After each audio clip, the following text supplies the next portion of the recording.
May tindahan ka ba pero gusto mo nang isara? Napapagod ka na?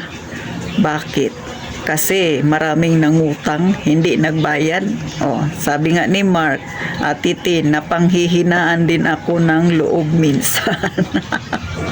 Kumusta mga kasari-sari test ko dyan? Ako si Ate Tintin, ang pambansang tindera ninyo na laging nakangirit. Maliit man ang kita, aba, tuloy lang sa pagngiti mga kasari. Mga kasari, totoo naman yung sinasabi ni Mark na may time talaga na napanghihinaan ng lobo. Hindi ako magpa-plastic sa inyo. Ako nararanasan ko yan. Lalo na nga ngayon mga kasari, napakatumal. Simula nung pumasok nung June, ang June 1 hanggang ngayon June 9, ang tumal talaga. Kung mapapansin niyo yung maingay lang na nagiging background kong ingay ay mga kapitbahay namin na maiingay talaga. Pero yung nabili ay wala. So napakahirap pagka ganun mga kasari. Pero okay lang yan mga kasari na nararanasan natin ganyan. Okay lang yan. Hindi naman yan talagang panghabang buhay na tumal. Ang masaklap, matumal na nga, nagpapautang ka pa, tapos yung pinautang mo, hindi na nagbayad sa'yo. Tapos, ang masaklap, sa iba pa nabili. Sabi nga ni Ma'am Zemaira, Kamunigo, tama ba Ma'am Zemaira? Relate na relate daw siya. Kaya siya hindi siya nagpapautang. Bago lang din daw yung tindahan niya. Maganda yan ma'am, huwag kang magpautang talaga. Kasi may time talaga na mahirap kumita ang tindahan. Talagang napakatumal. Katulad ng kay Ate Tintin ngayon na nararanasan. Talagang sobrang tumal. At sabi nga rin ni Ma'am Karen's vlog, nagtampo sa kanya yung kanyang customer kasi hindi niya pinautang. Well, wala naman tayong pakialam doon. Tama ka ma'am. Hayaan mo siyang magtampo. Basta ikaw, wag kang magtatampo. Bakit? Okay lang yan magtampo sila. Basta wag lang tayong magsabi ng masasakit na salita sa kanila. Kasi at the end of the day, pag yung mga gusto nilang bili na hindi nila makita sa ibang tindahan, maniwala ka, bibili rin yan sa yung tindahan. Sabi nga ni Ma'am Karen, sa kanya pa rin nagpapa-Gcash. O, diba? Ganun talaga. Sa'yo pa rin yan babalik. O. Kung baga, mga kasari, sa atin ang huling halakhak. Char lang. Pinapatawa ko lang si Mark kasi sabi ni Mark, napanghihinaan na siya ng loob. Mabuti pa ito si Ma'am Mayre. Si Mayre, diba? Sabi niya bagong tindahan siya. Hindi siya nagpapautang. At si Ma'am Karen's vlog, nagtampo si customer.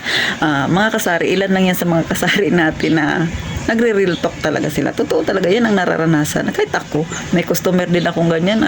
Tampo-tampo siya kasi napagsalitaan ko siya ng medyo natamaan yung pride niya dahil nga nangutang siya sa akin. Hindi man siya nagbabayad o di nasabihan ko. Sabi ko, hindi na ako magpapautang sa sunod. Sinabi ko naman sa kanya na nang maayos. Kaso, hindi niya matake yun. So, wala na akong magagawa doon. So, hindi na siya sa akin nabili. Pero, meron siyang isang paninda na gustong-gusto niyang bilhin sa akin, yung siomai ko, pero kaya wala siyang magagawa. Nabili pa rin siya sa akin. Gaya ng kay Ma'am Karen's vlog. Yung customer niya raw na magpapa-Gcash. Siya lang yung may Gcash dyan. So, sa kanya pa rin ang balik. O, di ba? Tama nga naman. Sa atin ang huling halakhak.